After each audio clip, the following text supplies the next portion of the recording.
All right, I just want to start by saying, man, super proud of our football team, super proud of the staff. Obviously, don't like the outcome, but at the end of the day, man, our guys fought.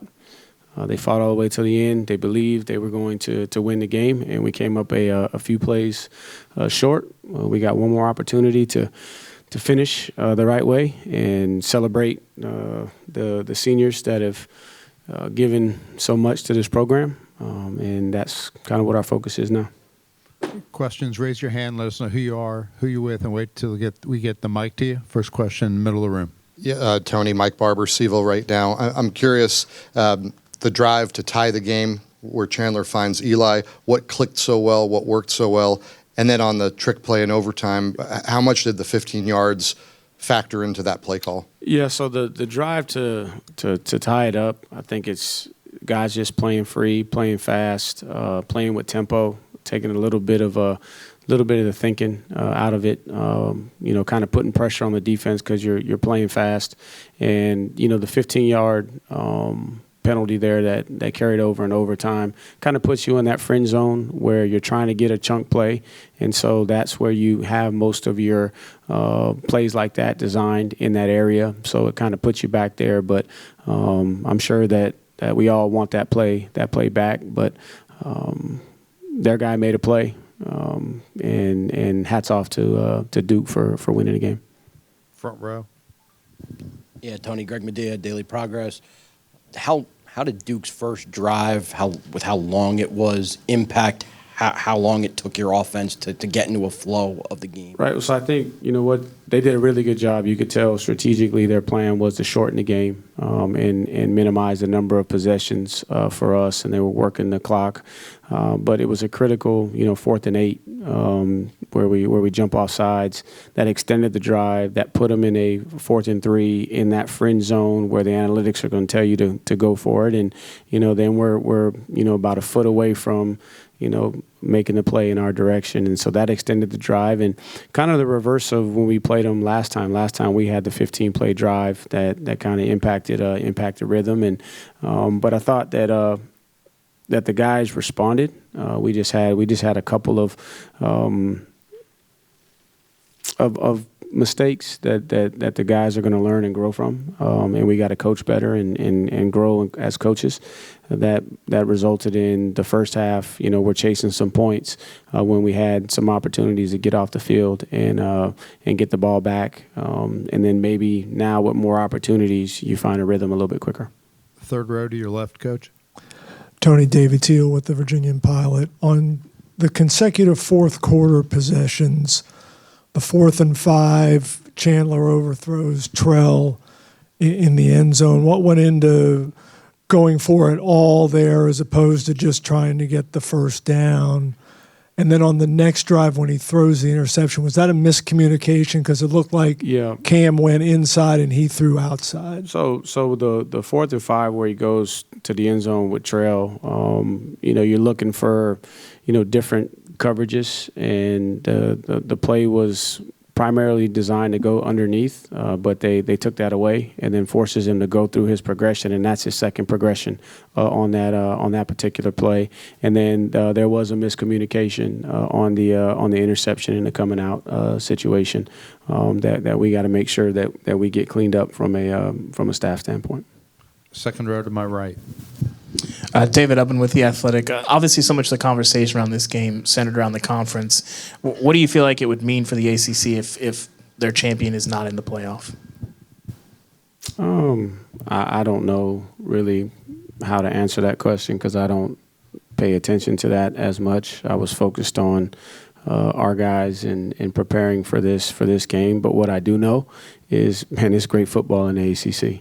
Some of the best football in the country, and I was a benefactor of it for many years, and I believe the league is better now than in the past with the parity that you have in college football. And you got teams that have won 10 games, and you got a bunch of teams that have won a bunch of football games, and so it's a very competitive, balanced league. And if that's what you're looking for, and you want to, promote that, then I think the narrative, all we can control is what we can control and how we play. But I know there's some really good football in the ACC that's comparable to everywhere in the country that can compete with all the other conferences in the country. Front row, far left. Hey, Coach, Steve Reed from the AP. To come back from 10 down with 5 minutes to go and kind of have that momentum on your side, and I just wonder if you can talk about what is kind of your overriding emotion, and what was your message also, secondly, to the guys in the locker room? So it's just a testament to who they've been all season. It gets frustrating at times because you win close games, you don't win by enough points, right? You have teams that are balanced and do well in the situations that win football games, and then it's not talked about. But the approach that we have is we understand how competitive our league is and how competitive we believe college football is going to be going forward. So our approach is to have a one possession mentality, right? And so all we're looking for is one possession, get it to the fourth quarter, go win the game in the fourth quarter. And my message to the team in the locker room is obviously disappointed. It hurts, and there's nothing that I can say to take away the pain. But I also told them how much I love them, how proud I am of the football team that was picked 14th out of 17th and earned, the right to be here. We came up short tonight. It's unfortunate, but we earned the right to be here. Man, we overcome so much adversity. 3 years ago, this program was written off. I don't think anybody would have thought that we'd be here this quickly in this position. And so what I told them is, being a champion really is a state of mind, right, and a condition of your heart. And that's what I told them. So in my mind, and I know this may sound crazy in this situation, but I believe I got the right to call somebody a champion, right, with my background. And they got a heart of a champion. The football team that lost tonight came up a touchdown short. They got the heart of a champion, or they wouldn't have been in the situation that they're in. But also, when you're trying to climb that mountain and get to the top, the air is thin, and the margin for error is very, very, very, very, very small. And then we got one more game. We got an opportunity to go win 11, right? And that's what I told them. I said, I want that 11th. And I think everybody in that locker room wants that 11th. And we'll learn from tonight. We'll grow. We're not going to point any fingers. Except for when you're looking in the mirror, you point to yourself on what you can do better, and we're going to grow, and we're going to bounce back. And I believe 3 years ago, right, I believe that there was going to be triumph out of tragedy, and tonight I believe this is an opportunity for us to set our eyes forward, learn from our mistakes, and go back to work. Front row, right in front of me. Coach Xander T-Lock, Cavalier Daily. You guys broke multiple program attendance records this year. You had a big crowd here tonight. What's your message to your supporters? Oh, just extremely grateful. And we're not in this position without them. And said that from day one, that it's a program, and everybody is a part of the program, not just the folks that are in the Hardy Center every single day. We need the support of the fan base, and you can tell the guys really, really feed off of it. The energy picked up there in the fourth quarter that really helped the guys to be able to make that push down the stretch. And so thankful, grateful. I know that they're disappointed in tonight, but I believe they can see the potential of what the future can be. And I believe we all desire, right, to be one of the top programs in college football, but we all got to be invested and committed, and they showed their part. We're going to go back to work, to continue to prove that we're worthy of them showing up, and just grateful, and we'll be back. Third row. Tony, Chandler was really pressured at Durham last month. Tonight he looked uncomfortable a lot. Duke seemed to bring more pressure and get him off his spot.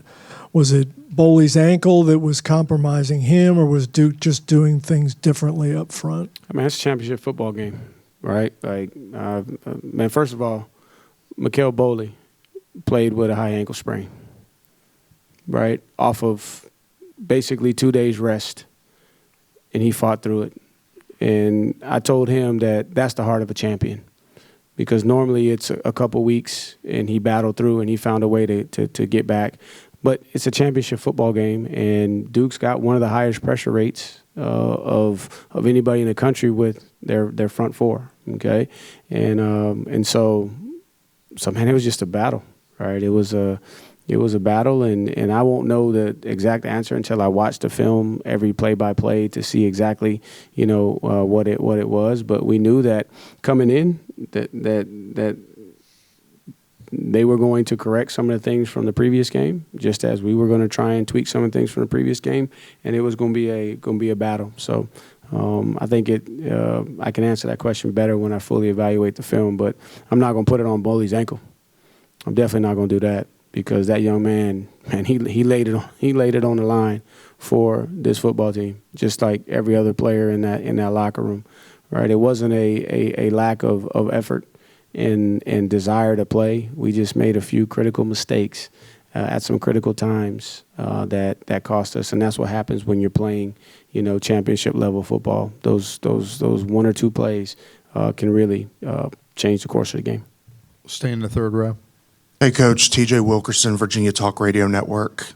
Coach, watching you rebuild this program, the tragedy and everything that happened, not a lot of coaches are given 3 or 4 years to rebuild. What do you think that says about you and what you've done for this program and the trust that Carla and them have in you?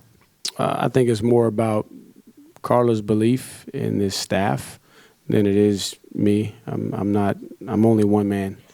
And it took everybody to be able to continue to show up every single day, right? And that's what I'm most proud of these players and the staff, that they just showed up every single day.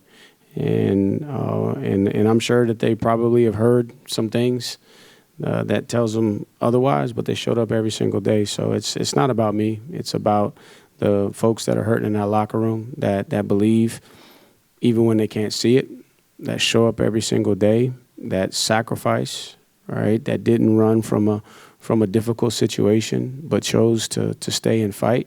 That's why the program has been able to kind of continue to press forward. But I am very grateful to Dr. Williams and the administration for believing in the staff, to give us the time and the resources to be able to lay a solid foundation, which we believe is the foundation that's going to carry us forward in the future and help us to be sustainable. Last question. Tony, Mike Barber, Seville right now again. Eli Wood has not been, statistically the most productive guy, but he's had some big moments, obviously, tonight, probably the biggest. What has been his kind of arc in your program and contribution? Yeah, so he's the glue in that receiver room, I tell you that. He's the guy that just keeps everybody together. And he does it because he shows up and he works extremely hard every single day. Man, he's a great teammate and a great friend to all of his teammates. He's a great competitor. He understands his role, and he's willing to do his role at any time, anywhere, without any praise, without any credit.